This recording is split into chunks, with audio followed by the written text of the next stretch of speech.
ಹೌದು. ಅನುಲೋಮ ಪ್ರತಿಲೋಮ ಎನ್ನುವ ಹಾಗೆ ಒಂದು ಕ್ರಮ, ಒಂದು ಶಾಸ್ತ್ರ ಎನ್ನುವುದುಂಟು. ಮೇಲ್ಜಾತಿಯ ಹುಡುಗ ಕೆಳಜಾತಿಯ ಹೆಣ್ಣನ್ನು ಮದುವೆಯಾದ್ರೆ ಅದು ಅನುಲೋಮವಾಗುತ್ತದೆ, ತಪ್ಪಿಲ್ಲ. ಆದ್ರೆ ಪ್ರತಿಲೋಮದಲ್ಲಿ ಹಾಗಲ್ಲ.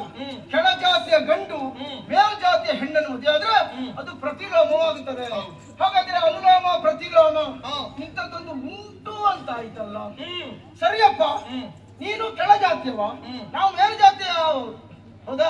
ಮೇಲ್ಜಾತಿಯ ಬ್ರಾಹ್ಮಣ ಕನ್ಯೆಯನ್ನು ಮದುವೆಯಾಗುವುದು ಯುಕ್ತವೇ, ಸರಿಯೇ, ಶಾಸ್ತ್ರ ಒಪ್ಪುತ್ತದೆಯೇ ಅಂತ ಕೇಳುವುದಕ್ಕೆ ತೊಡಗುತ್ತಿ.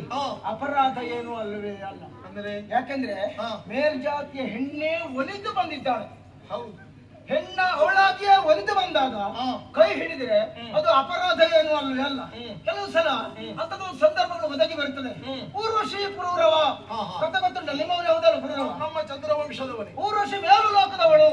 ಹೌದಾ? ದೇವಕನ್ಯೆಯೇ ಒಲಿದು ಬಂದಾಗ ನರನಾದವ ಒಪ್ಪಲಿಲ್ವಾ? ಹಾಗೆಯೇ ಬ್ರಾಹ್ಮಣ ಕನ್ಯೆಯೇ ಒಪ್ಪಿದಳು ಅಂತ ಆದ್ರೆ ಅದರಲ್ಲಿ ಆಕ್ಷೇಪ ಏನೂ ಇಲ್ಲ. ಬಲಾತ್ಕಾರವಾಗಿ ಪಡೆಯುವುದಕ್ಕೆ ಮುಂದಾಗುತ್ತೆ ಅಂತ ಆದ್ರೆ ಅದು ಅಪರಾಧ ಅಂತ ಹೇಳಬಹುದಿತ್ತು.